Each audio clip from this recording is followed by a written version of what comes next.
So, I'm going to tell my story.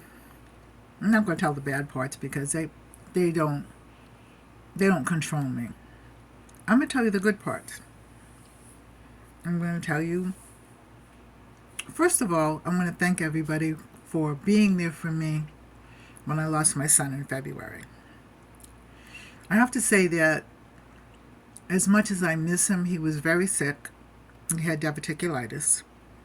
And I know for a fact in my heart that he wanted to go. So I have to deal with his wishes.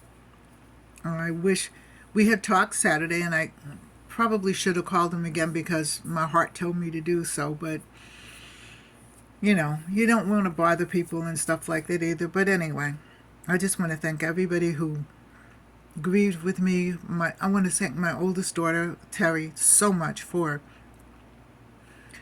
getting everything together because we were not in Massachusetts and the weather was bad, so we couldn't travel, and I wasn't sure that I could travel anyway. But I want to thank everybody who came to his I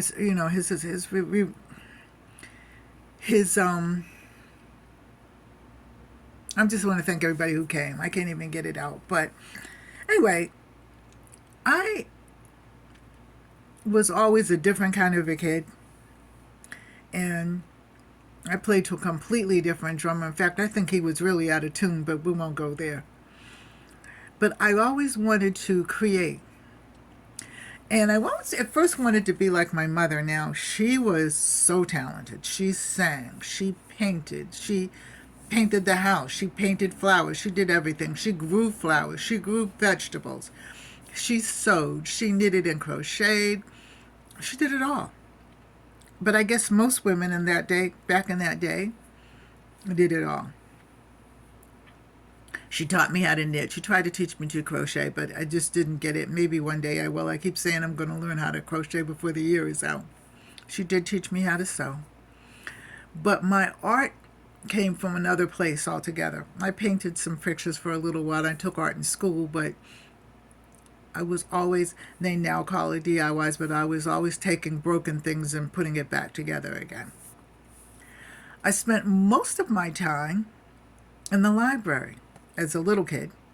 I would go to the Boston Public Library and sit there and read for hours. And as I got older, I made friends with a young woman who came to work at the library. Tell you the story about that at another time, but I just decided that I wanted to do things. I wanted to learn things. So I went on my quest. I wrote 3 books, maybe 4 books. And I did sing. I sang in church, and I sang with the band for a little while. They went and did some things, and I just didn't want to go. That just wasn't me. I became a teacher and then a school counselor. And that's where I really started to really shine, because I would have my kids in the room. I would have groups, and we would make things, and we would talk while we made things. And it's funny because years later, there is a young man who has a construction company that, of course, his father started. Where he said that I was the one that got the wheel. Well, I was one of the ones that got the wheels turning in his head of, taking over his father's business. And so we keep in touch. I like who I am. Many people have never understood me, and I've never really given a damn. Because 2 things I believe in: God first and then family. Well, some of my family doesn't understand me either, but that's okay too. So I'm going to tell you my story. I'm going to come on and I'm going to tell you my story. And I'm going to tell you about me. And I'm going to tell you why, when I retired, why I chose the art.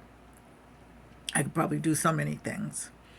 I was on city council for 2 years. That's a whole other story of which I'm not going to tell. The people were wonderful, don't get me wrong. I live in a small town.